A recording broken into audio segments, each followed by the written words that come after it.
ce matin. Alors le froid ne me fait pas peur, rassurez-vous. Que vous dire si ce n'est, c'est vraiment une grâce pour moi d'être au Canada.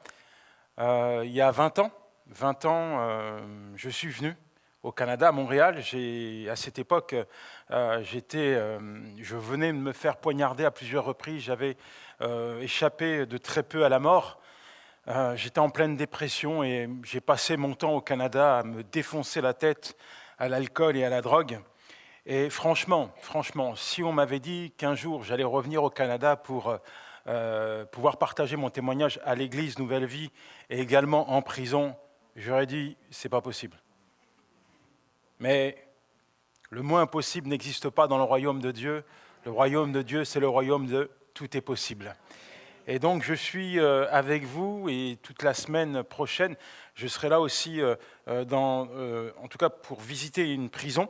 Nous avons lancé un projet qui s'appelle Un livre, un détenu en France et dans les dom-toms. L'objectif, la vision de ce projet est d'offrir mon livre témoignage aux 79 000 détenus de France et dans les dom-toms. Et des aumôniers donc, ont vu ce projet et ont voulu essayer de le mettre en place sur le Canada.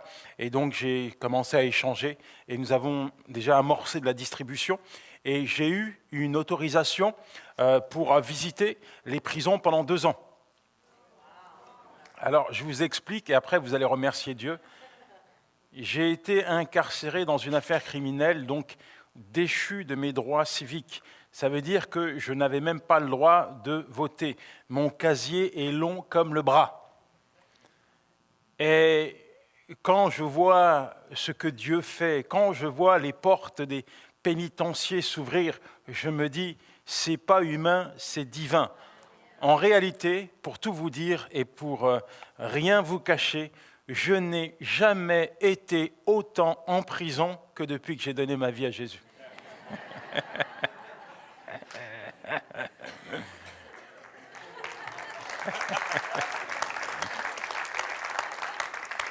Souvent dans les églises, on vient me voir, mais où est ton église, pasteur? J'ai dit, c'est en prison. Et mes détenus sont tous incarcérés, mais attention, ils ont donné leur vie à Jésus et ils sont libres. Et j'ai visité tellement de prisons. Tiens, dernièrement, j'étais à la plus grande prison d'Europe, à Fleury-Mérogis, région parisienne. Et donc, en entrant dans cette prison, dans un amphithéâtre, il y a plein de gens qui sont là, des détenus. Et puis, il y a un rasta qui s'appelle Polo qui scande mon nom. Yanis, Yanis, Yanis, Yanis. Je me dis, mince, mais qui m'a reconnu dans cet endroit? Pourtant, c'est la première fois que j'y mets les pieds. Et plus je m'approche de la personne, plus je m'aperçois que c'est Polo. Et l'image est là. Et Polo et moi, c'est une histoire qui remonte 17 années en arrière. À l'époque où on se côtoyait, Polo, c'était un rasta indigent qui vivait dans la cave, et moi, le plus gros dealer du quartier. D'ailleurs, il n'était pas rare que Polo sorte de sa cave pour me demander de quoi fumer. Et comme il sentait extrêmement mauvais, je lui donnais rapidement une boulette de cannabis en lui disant « Polo, rentre dans ta cave, tu vas faire fuir ma clientèle ». Et là, Polo, dans cette prison, il est aux aguets, il est heureux, il a le sourire jusqu'aux oreilles, il insiste pour que je vienne à ses côtés.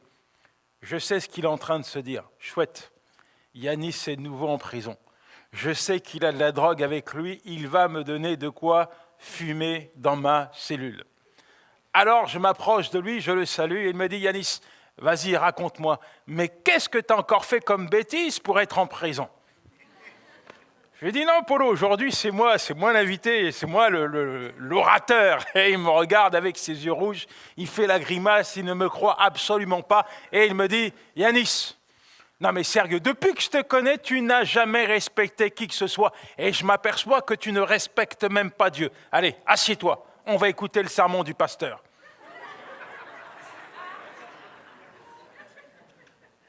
Ok, je prends place aux côtés de Polo et pendant que nous sommes en train de danser, de chanter, il me tape à l'épaule et me glisse délicatement à l'oreille. « Yanis, j'ai oublié de te demander, t'as du cannabis avec toi ?» Et à la fin, le pasteur dit, voilà, aujourd'hui, nous avons un invité spécial, quelqu'un qui a connu le milieu carcéral et qui va venir vous témoigner de ce que Dieu a fait dans sa vie. J'ai nommé Yanis Gauthier. Je me lève, je m'approche et je commence à raconter ma vie à tous les détenus qui sont là. Je commence à leur raconter comment Dieu est venu à ma rencontre, comment Dieu m'a libéré de prison, comment Dieu a reconstruit ma vie. Et à la fin, je fais un appel. Je dis haut et fort, et il y a peut-être quelqu'un ce matin qui veut confier sa vie à Jésus. Il y a peut-être quelqu'un ce matin qui veut voir Dieu pardonner ses péchés. Il y a peut-être quelqu'un qui veut s'approcher du Seigneur. Tous les détenus se lèvent et s'approchent. Et c'est au tour de Polo. Il est en larmes, il est effondré. Et il me dit, Yanis, tu sais quoi? Lorsque j'étais enfant, j'allais à l'église. J'allais à l'école du dimanche. Le soir, c'est mon père qui me racontait des histoires de la Bible afin de m'endormir. C'était tellement beau, c'était tellement chouette. Mais à un moment donné, Yanis, j'ai commencé à faire des bêtises. Et à force de les accumuler, j'ai vraiment cru que Dieu était en colère contre moi. Alors j'ai fermé ma Bible, j'ai tourné le dos à Dieu, croyant fermement qu'un jour, la main de Dieu allait venir me frapper, me châtier, tellement j'étais mauvais. Tellement j'étais mauvais. Mais en entendant ton témoignage, Yanis, il y a quelque chose qui s'est passé dans mon cœur. Ouais, parce que moi, je sais quel type d'individu tu étais. Tu étais bien plus méchant que moi. Tu étais bien plus mauvais que moi. Alors là, sur ma chaise, je me suis dit, mais ce n'est pas croyable, ce n'est pas pensable. Mais si Dieu a pu changer quelqu'un comme toi, si Dieu a pu pardonner quelqu'un comme toi, il peut me pardonner et il peut changer ma vie. Et là, Polo, dans cette prison, a renoué un contact avec le Seigneur Jésus-Christ. Je suis venu te dire ce matin que les mains de Dieu sont une véritable usine de recyclage. La Bible dit dans 1 Samuel 2, verset 8, « De la poussière, il retire le pauvre, du fumier, il relève l'indigent pour le faire asseoir avec les grands. » Oui, Dieu pose sa main sur les gens qu'on a exclus, parfois qualifiés comme des rebuts de la société. Dieu pose sa main sur eux, et quand Dieu pose sa main sur eux, c'est leur vie tout entière qui est transformée. J'aimerais te dire qu'il n'y a personne comme Jésus. Tu as bien fait de venir ce matin. Et ça, tu peux le dire à ton voisin. Tu as bien fait d'être là ce matin.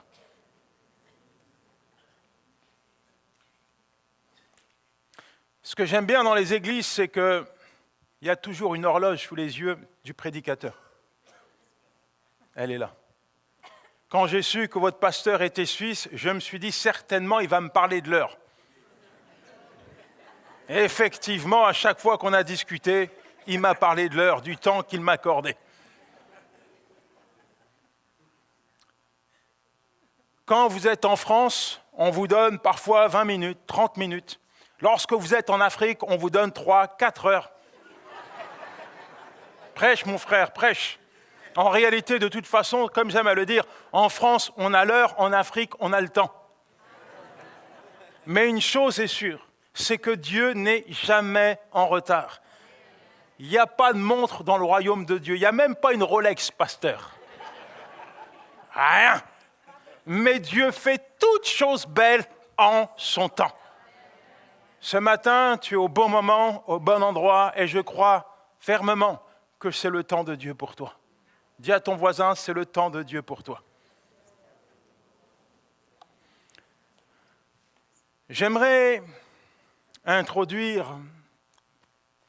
le partage de ce matin par un texte qui se trouve dans le livre de Jérémie, chapitre 29, au verset 11. Il est dit ceci. « Car je connais les projets que j'ai formés sur vous, dit l'Éternel, projets de paix et non de malheur, afin de vous donner un avenir et de l'espérance. » Dieu a des projets pour toi. Il a des projets de paix. Il a un avenir pour toi. Les projets de Dieu, ils sont beaux, ils sont magnifiques. Mais j'aimerais vous dire une chose. Si vous m'aviez dit cette parole il y a quelques années, je vous aurais dit non, ce n'est pas vrai. Peut-être que Dieu a des projets pour vous, mais les projets qu'il a réservés pour moi ne sont que des projets de malheur, de tristesse et de désarroi. En réalité, pendant un certain temps de ma vie, j'ai cru que Dieu m'avait placé sur la terre pour vivre l'enfer, pour mordre la poussière. Et j'avais toutes les raisons d'y croire.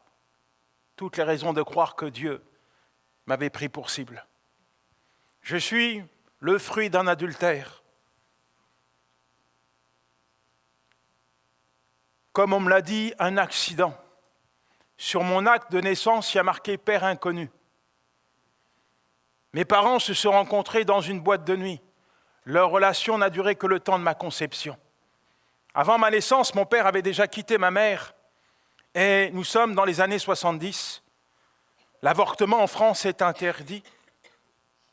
Ma mère est issue d'une famille catholique et elle se retrouve enceinte. Elle n'est pas mariée.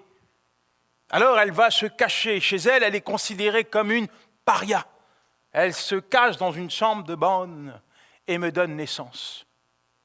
Plein mois de décembre, elle sort de l'hôpital avec un petit bébé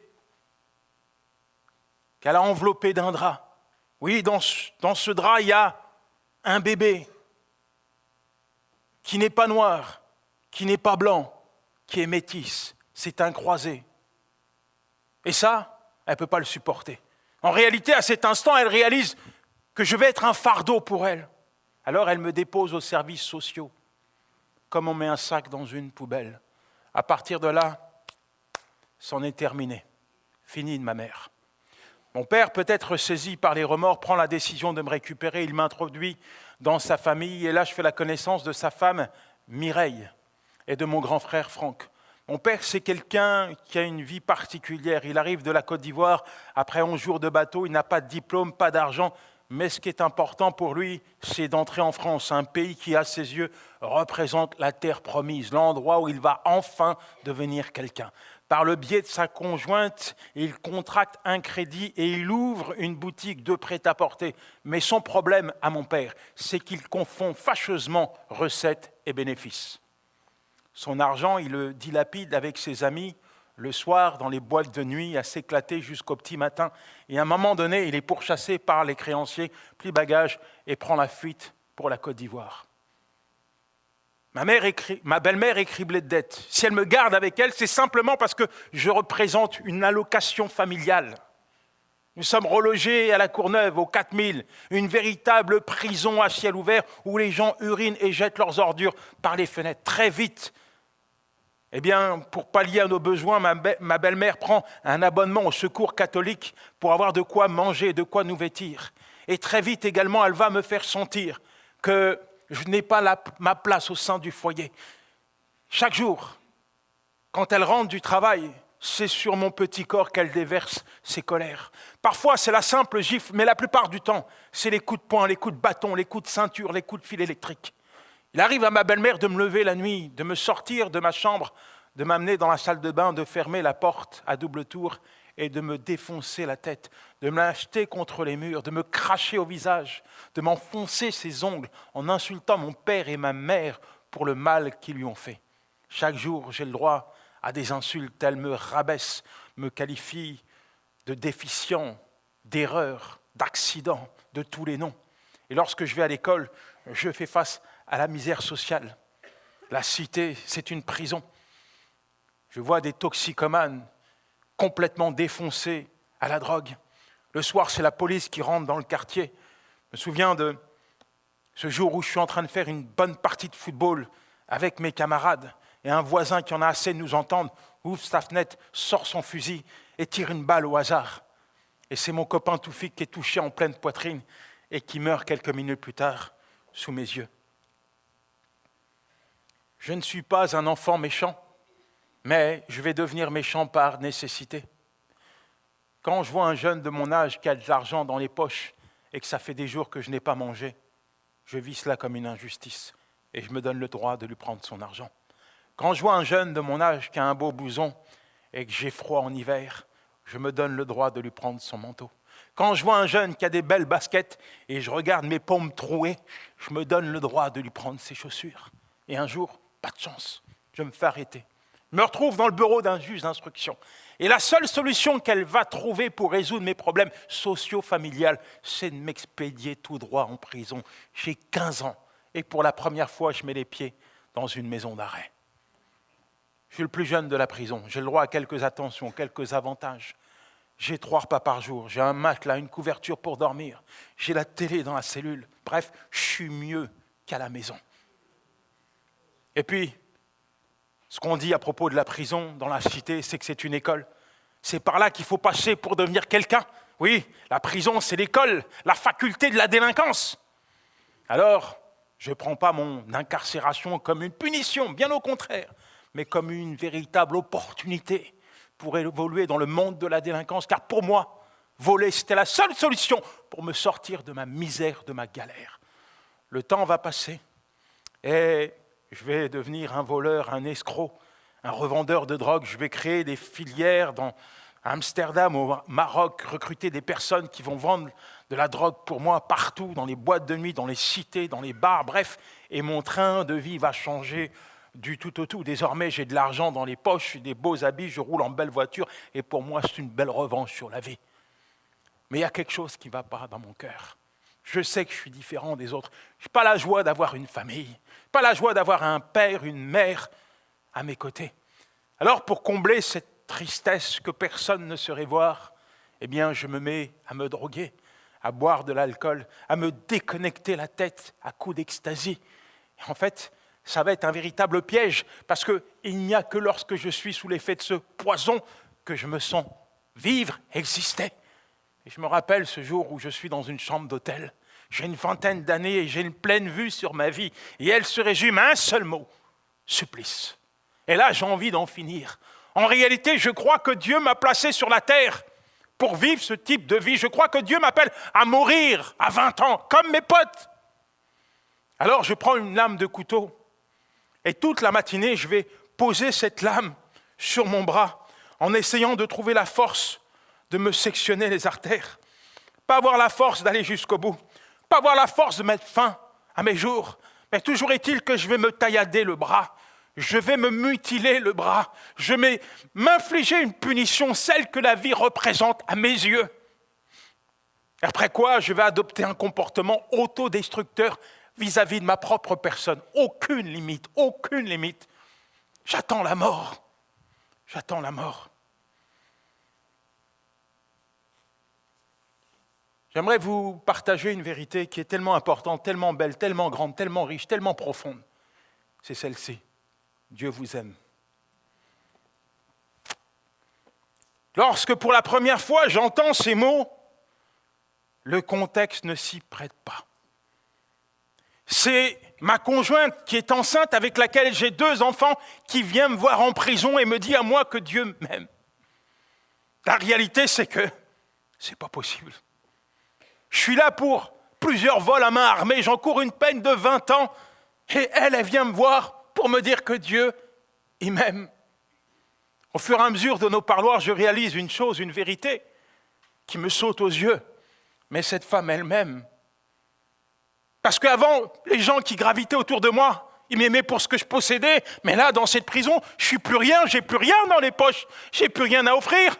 Et elle est encore là. Oui, c'est la seule personne qui est là pour moi. C'est la seule personne qui m'écrit des lettres, qui m'aide à tenir pendant ces longues nuits d'hiver. C'est la seule personne qui prend mon linge, qui le lave, qui met un peu de parfum dessus, afin que je sente bon dans cette prison. C'est la seule personne qui s'intéresse à moi. C'est la seule personne qui me rattache à un semblant de vie. Oui, Manu, elle-même. Mais Manu, elle a un problème. Il faut toujours qu'elle me parle de Dieu. Et ça m'énerve. Je me revois encore ce jour au parloir où elle me rabâche encore que Dieu m'aime. Et cette fois, j'ai envie de la faire taire à tout jamais. J'ai envie qu'elle puisse voir la vie comme moi je la vois, comme moi je la conçois. Alors je me lève sous les yeux des enfants, je la prends par le col pour lui rappeler quelques vérités. Hé, Manu, comment tu oses me dire à moi que Dieu il m'aime? T'es gonflé quand même. Manu, j'encours une peine de 20 ans, Manu, 20 ans. C'est là, entre 4 murs, au milieu des rats et des cafards, que je fais des câlins à mes bébés, Manu. Toi, tu viens me dire à moi que Dieu m'aime, Manu? Mon père m'a abandonné, ma mère m'a abandonné. Toute ma vie, Manu, j'ai galéré, j'ai souffert, j'ai fait les poubelles pour manger. Je dormi dans des trains, dans des bâtiments pendant des mois, Manu. Toi, tu viens me dire à moi que Dieu m'aime, Manu? Manu, quand j'étais enfant, et que je dormais dans une cave sur un carton, après que ma belle-mère m'ait défoncé la tête à coups de poing, le seul être vivant, Manu, qui était là pour essuyer mes larmes. Entends-le bien, Manu, le seul être vivant qui était là pour me donner de l'attention, de l'amour, de l'affection, c'est mon chien, Manu. Mon chien m'a aimé plus que l'homme. Et toi, tu viens me dire à moi que Dieu m'aime, Manu? Dieu ne m'aime pas. Parce que si Dieu m'avait aimé un seul instant, jamais, jamais, il n'aurait permis tout cela. J'étais enfermé, endurci. Comme les psychiatres disaient à mon sujet, j'étais mort intérieurement. Je n'avais pas d'émotion, pas de sentiment, rien. Mais ce que j'ignorais, c'est que Manu, tous les jours, elle levait la main vers Dieu. Chaque jour, elle fléchissait le genou devant Dieu, suppliant Dieu de venir intervenir, suppliant Dieu de venir parler à mon cœur. Et ça, je l'ignorais, jusqu'à ce soir, où je suis dans ma cellule, en train de faire les 400 pas. Je pense à mon état, je me sens misérable. Et là, c'est comme si Dieu était présent. C'est comme si Dieu se révélait à moi. C'est comme si Dieu venait parler à mon cœur en me disant, Yanis, mais quel est le jour où tu vas comprendre que je t'aime? Quel est le jour où tu vas comprendre que je t'aime? Toute la nuit, j'ai entendu ces paroles marteler mon cœur, ma conscience. Le lendemain, j'avais parloir avec Manu. En entendant le parloir, je regarde Manu et c'est comme si un voile était ôté de mes yeux. Je réalise qu'à cause de moi, cette femme, elle a été roulée dans la boue, dans la poussière.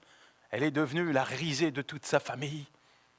Ouais, cette femme prenait son bus avec ses enfants et qui descendait à la station maison d'arrêt de Bois d'Arcy. Au regard de tous, elle a accepté d'endurer tout ça parce que dans son cœur, elle était absolument convaincue que Dieu était capable de faire quelque chose pour moi. Regarde cette femme qui a accepté qu'on fouille les couches de ses bébés lorsqu'elle me rendait visite en prison pour voir si elle n'y cachait pas de la drogue. Je la regarde dans les yeux et je lui dis, Manu, est-ce que ton Jésus il peut faire quelque chose pour un pauvre pécheur comme moi? Est-ce qu'il le peut? Et là, elle se met à pleurer, m'ouvre son cœur et me livre son secret. Yanis, il y a tellement longtemps que je pleure devant Dieu pour voir ce jour. Il y a tellement longtemps que j'attends ce jour. Aujourd'hui, Dieu a entendu la voix de mes larmes et il vient d'exaucer mes prières. Pendant 2 jours, j'ai ressenti une paix, une joie qui ne dépendait pas des circonstances. Et puis, c'est comme si l'adversaire de mon âme, l'accusateur, mettait une glace sous mes yeux pour me dire, regarde qui tu es. Tu n'es qu'un voleur. Tes parents n'ont pas voulu de toi. La société n'a pas voulu de toi. Tu es enfermé dans cette prison avec des gens qui te ressemblent. Avec tout ce que tu as fait, tu crois que Dieu peut pardonner quelqu'un comme toi? Tu crois que Dieu peut pardonner quelqu'un comme toi?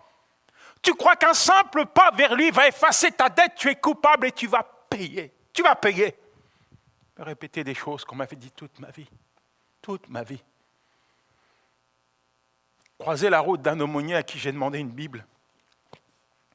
Cette Bible, il va la déposer sur la table de ma cellule. Et elle va rester ici, fermée, pendant des jours. Je vais la regarder. Pendant des heures, je vais l'observer, sans la toucher, sans l'ouvrir, sans la lire. Vous savez, quand ma belle-mère rentrait du travail, imprégnée de colère et qu'elle trouvait une assiette qui n'était pas lavée ou le ménage qui n'était pas fait, j'avais le droit à mes coups. En fait, on m'a toujours réprimé dans ma vie. Même lorsque j'ai volé un bout de pain pour manger, je me suis retrouvé devant un juge. Ça n'a pas été le pardon, ça a été la prison. La prison, il n'y a pas de pardon, il n'y a pas de compassion, c'est la punition. Alors, je suis conscient que Dieu peut me pardonner, mais dans mon fort intérieur, je me dis, il faut certainement qu'il me réprime avant de me pardonner. C'est trop facile. Il faut que je paye quelque chose. Il faut qu'il me cogne, il faut qu'il me frappe, et après, il va me pardonner. Alors, je regarde cette Bible et j'attends que Dieu vienne me frapper. Je mérite mes coups. Je les mérite. Je suis en prison, j'ai ces barreaux sous mes yeux qui me renvoient à tout ce que j'ai fait de mal à la société. Je pense à mes gamins que j'ai abandonnés, à tout le monde à qui j'ai fait du mal. Je mérite que Dieu me frappe. Je mérite qu'il me frappe. Alors j'attends mes coups. J'attends mes coups. Je me sens tellement sale, tellement coupable, tellement laid, tellement hideux, misérable. Mais Dieu ne va pas me frapper, mais va me révéler son amour.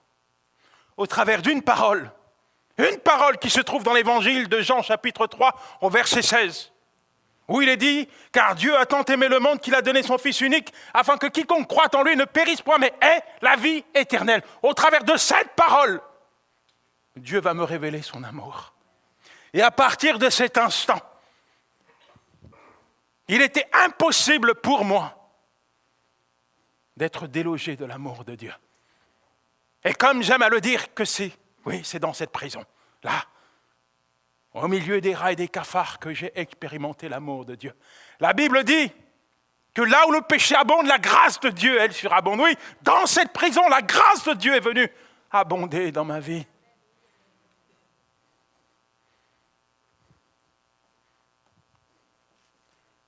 Et alors que je vais rappeler l'équipe de louanges, je voudrais vous dire que les miracles ne s'expliquent pas. Ils se vivent, ils s'expérimentent. Il n'y a pas de formule pour expérimenter un miracle. Dieu déclenche le miracle dans la vie de ses enfants lorsqu'il le souhaite, quand il le veut. Et je vais en vivre un. On arrive au 7e mois de mon incarcération. Dernière grosse semaine de grossesse de Manu. J'aurais tellement voulu être là. Nous sommes là au parloir. On prie pour ces moments. J'aurais voulu être là. Je n'avais pas été présent pour la naissance des 2 premiers. J'aurais tellement voulu l'accompagner, lui tenir la main et lui dire « Chérie !» Et pousse.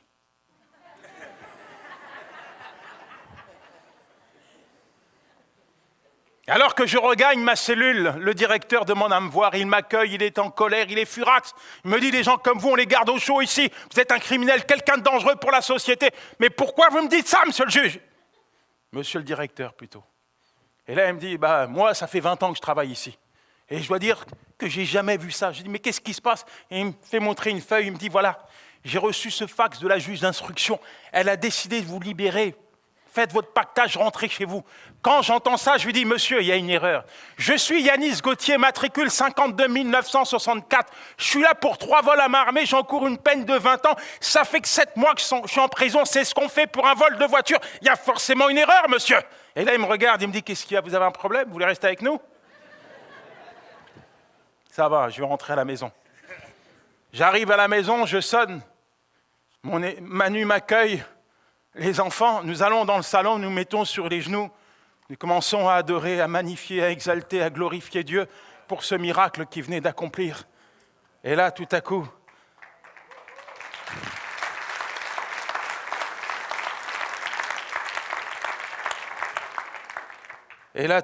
Manu me dit, chérie, qu'est-ce qu'il y a, mon amour?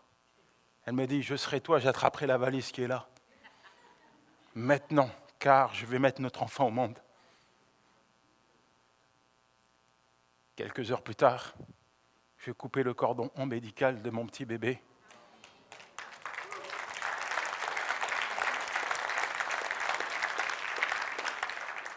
Et je promettais au Seigneur Jésus de le suivre. Après quoi, Dieu entre en scène. Dis à ton voisin, Dieu entre en scène. Je vais le voir me libérer de toute forme d'addiction, extirper cette colère qui me dévorait.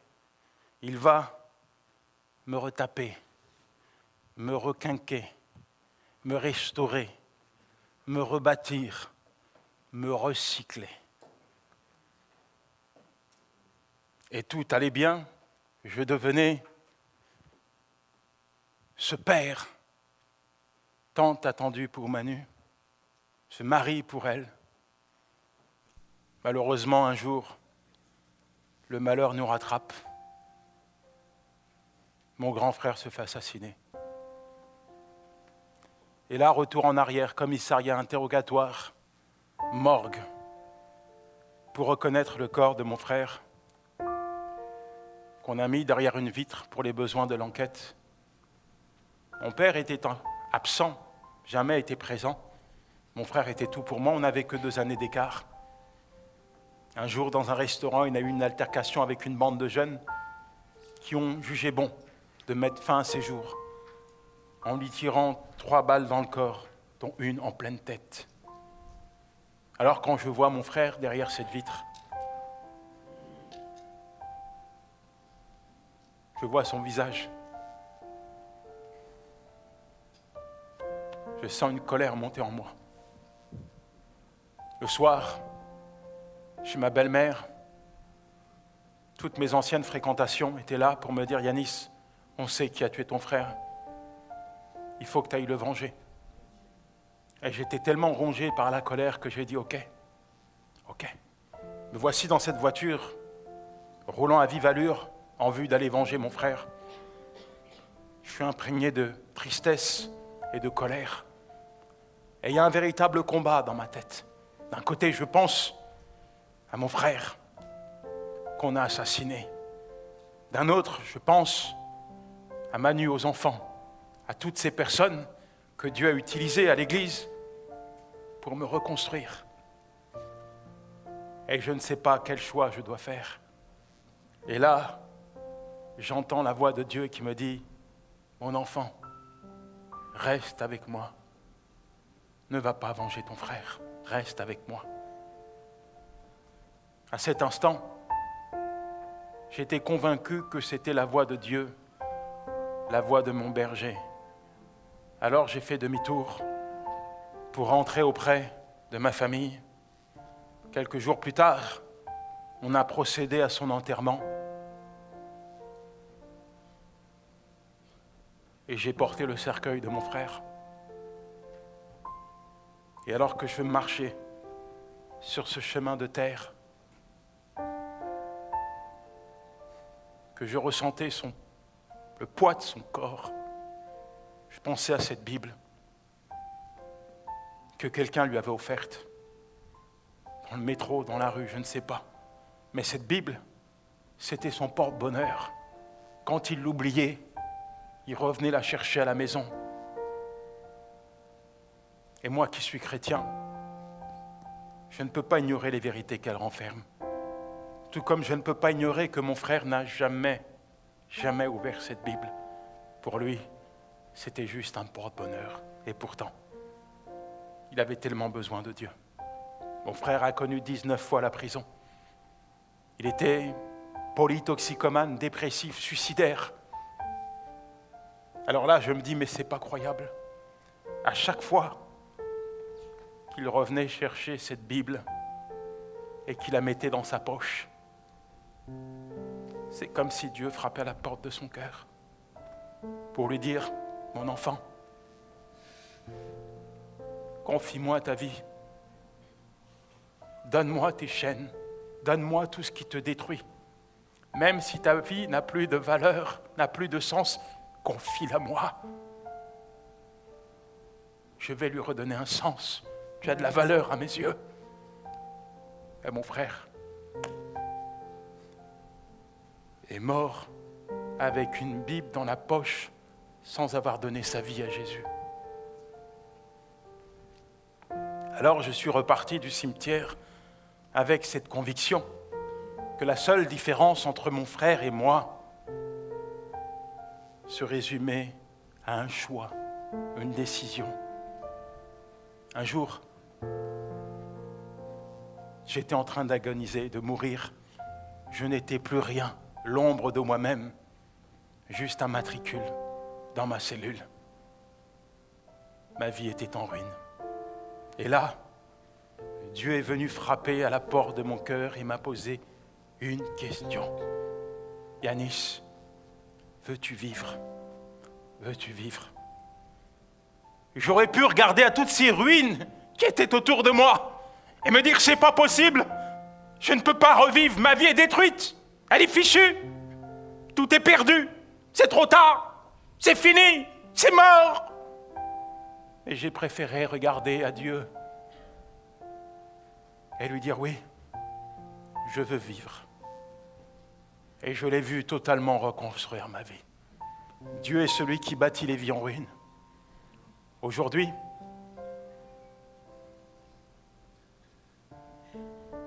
mon père est décédé.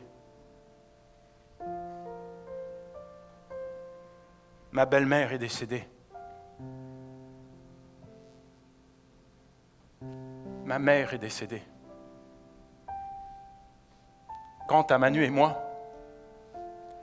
nous n'avons plus 3, mais 6 enfants.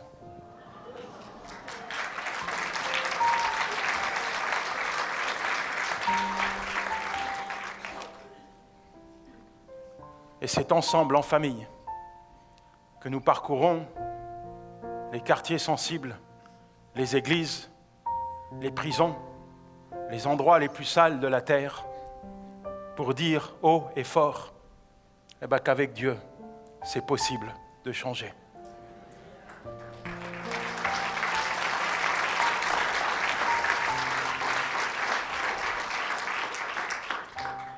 Tout est possible à celui qui croit. Je terminerai par ce texte de Hébreux 3, verset 15, où il est dit « Aujourd'hui, si vous entendez sa voix, n'endurcissez pas votre cœur. » Je crois que ta présence dans cette église n'est pas un hasard. Le hasard, ça n'existe pas. Je crois que Dieu lui-même t'a donné rendez-vous et qu'il vient de se révéler à toi. Tu es peut-être arrivé seul, complètement démoli, détruit par la vie, à bout de force.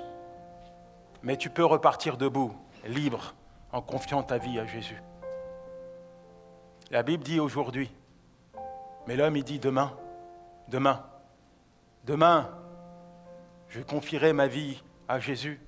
Demain, j'obéirai à sa parole, mais j'aimerais te dire une vérité, c'est que demain ne t'appartient pas.